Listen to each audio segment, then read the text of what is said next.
That's 50 continuous years of membership in the Royal Canadian Legion. And it gives me great pleasure to shake your hand and present you with your medal. Thank you very much.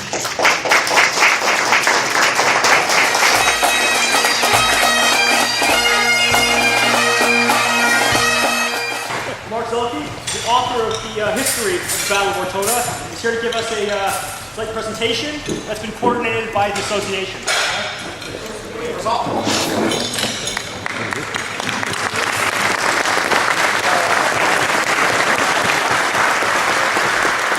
On December 20th, 1943, the Seaforth Highlanders of Canada advanced into Otona, a town on Italy's Adriatic coast.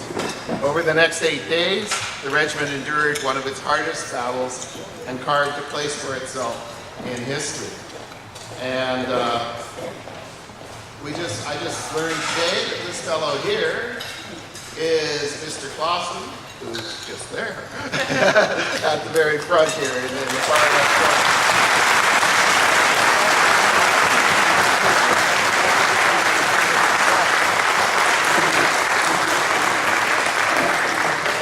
And it's always wonderful when we can go back to old archival photos and actually be able to identify people who are there and present at that particular time in history. So that's excellent. Thank you for being here. The road that led the Seaforths inevitably to Otona began with the amphibious landings in Sicily on July 10th, 1943. As part of Operation Husky, 1st Canadian Infantry Division joined the renowned British 8th Army in Sicily for that landing and the advance inland. And this is a photo of the soldiers coming off the beach. Holding the Army's left flank, the Canadians fought their way into the heartland of Sicily and its mountainous interior.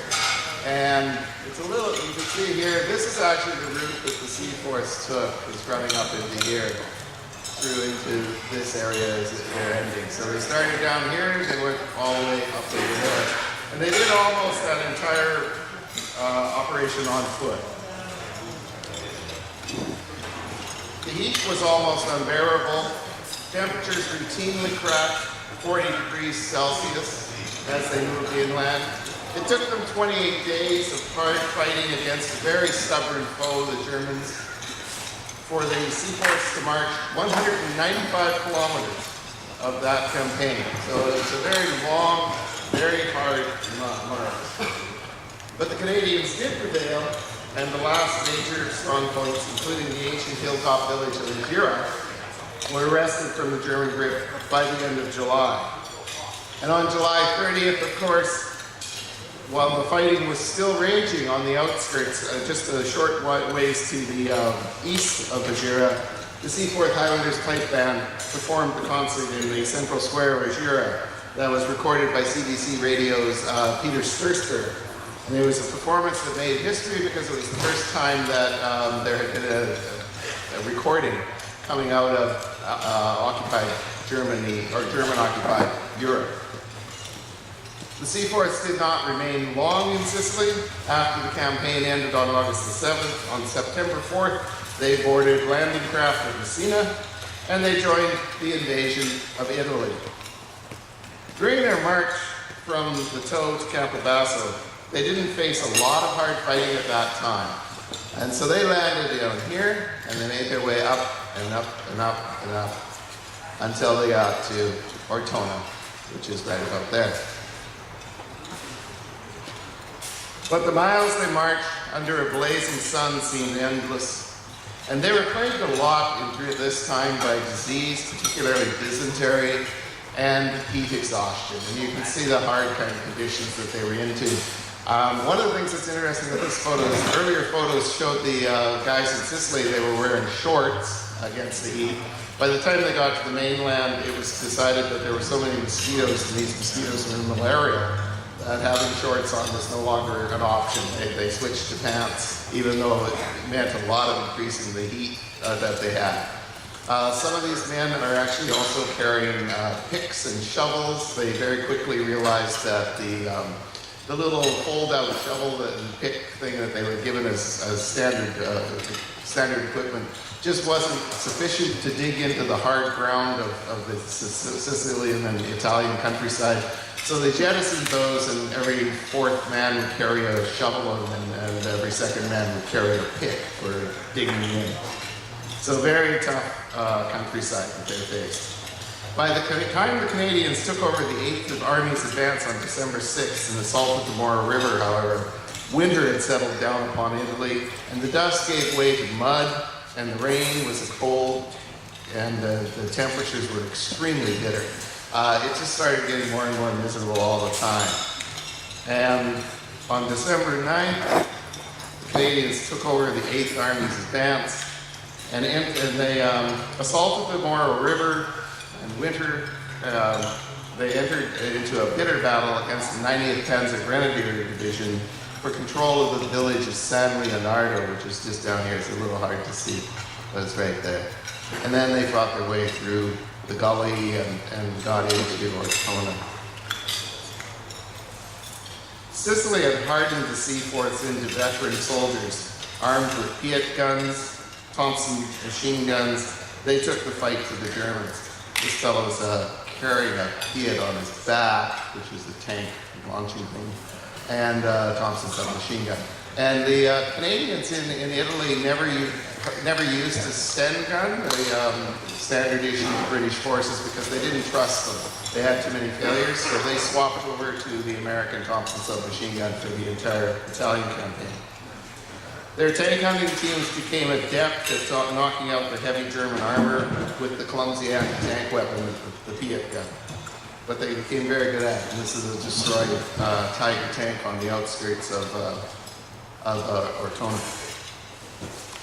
On December 13th, after 8 days of battle, the Seaforths were given a brief respite from the lines. The fighting ground on as the Seaforths and other regiments of 1st Division bludgeoned their way towards and across a very ruined landscape towards Otona. Then on December 13th, the Seaforths got a respite in the battle. And they spent 8 days out of the lines at that point. And this was actually one of the roads that went in towards Ortona, and it had been codenamed Vancouver. The regiment had suffered 107 casualties, 72 of which were wounded, 2 were taken prisoner, and 33 were killed. On December 20th, the Seaforth and the Loyal Edmonton Regiment and Sherman tanks of the Three Rivers Regiment took over the advance towards Otona.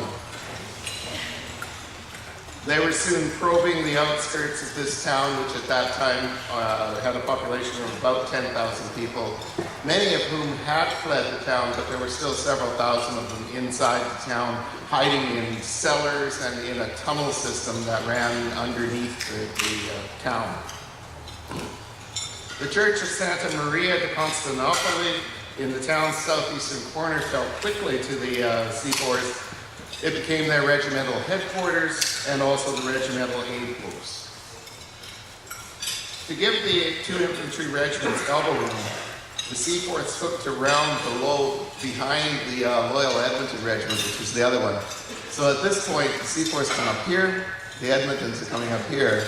The Seaforths swing over here and then work their way up through a very narrow bunch of streets heading towards plazas. At this end of Ortona, there's about 3-4 different plazas, main plazas. They entered a maze of narrow streets lined by medieval buildings, many of which had been destroyed by shelling and German demolitions. Most of these streets were only a donkey cart wide, and so choked with the rubble of collapsed buildings that tanks were unable to support the Seaforths. My little pointer's jumping ahead on me sometimes. The fight to control a single building routinely raged for hours, leaving it pockmarked by hundreds of bullets, as is the case with this one. With the streets transformed into killing canals, the Seaforths used explosives to blast holes through the walls between the adjoining buildings in the inside. This technique became known as mouse holding. The morning of Christmas Eve, the Seaforths broke out into Dead Horse Square. It was so named because that particular horse, lying in the middle of it, had been killed by artillery shells. And this church here was another church. There were 3 churches in Ortona, and this one was very badly damaged. But this tower, for a lot of the battle, was being used by the Germans as a machine gun position. They were firing out of where the bells were with an MG-42 machine gun. Fierce fighting for control of the church, the school, and the hospital and other large buildings ensued in this square. This is a photo taken in Dead Horse Square in the midst of the battle. In the midst of that struggle, Seaforth Major June Thomas ordered a 3 Rivers tanker to knock down the church steeple, which was being used as a sniper position by the Germans, as I mentioned. Throughout the fighting, the casualties mounted alarmingly. In the midst of that kind of an ongoing street fight, the Seaforth's commander and quartermaster performed a miracle, and on December 25th, 1 company at a time was quietly withdrawn from the front lines and then served a modest Christmas dinner. The men enjoyed Christmas carols with Signaler Lieutenant Gildersleeve playing the church organ, which is up on that balcony above, so you can't actually see where he was. It is up in here. The Seaforths ended Christmas of 1943 going back to their companies and back into the hellish battle. And many a Seaforth was wounded or killed that day in the course of the fighting. But as the Canadians broke out into the larger squares of Ortona's northern sector, the tanks were able to do their work more effectively, and the tide of the battle began to turn.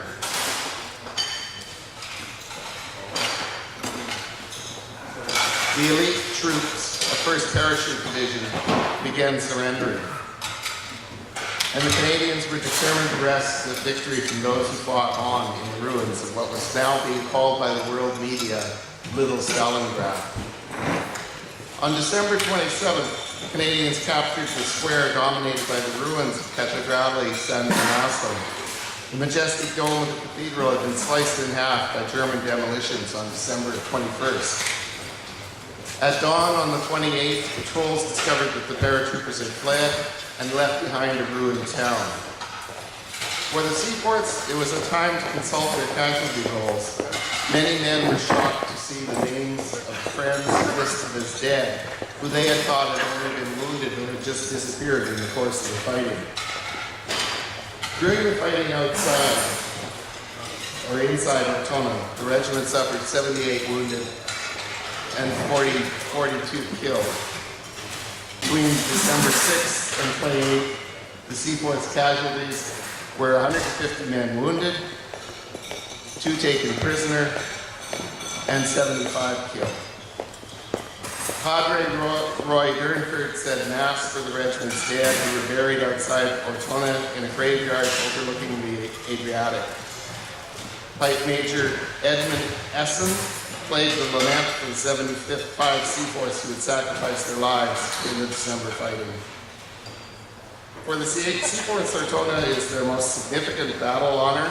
This is the inside of the Santa Maria de Constantinopoli Church as it is seen today. A fact that was recognized in the summer of 2013 when the regiment sponsored and unveiled a commemorative plaque on the outside of Santa Maria de Constantinopoli. The plaque recounts the story of the Christmas dinner and it honors the memory of the 1,375 Canadian soldiers and more than 1,300 civilians who died in the Battle for Ortona. As the plaque says of the Seaforths who attended, those who survived the battle and the war never forgot this dinner. For many, it was the highlight of their life because it provided a brief respite from the killing in the streets of Otona. And that's why you're having this dinner here tonight. Thank you for your time.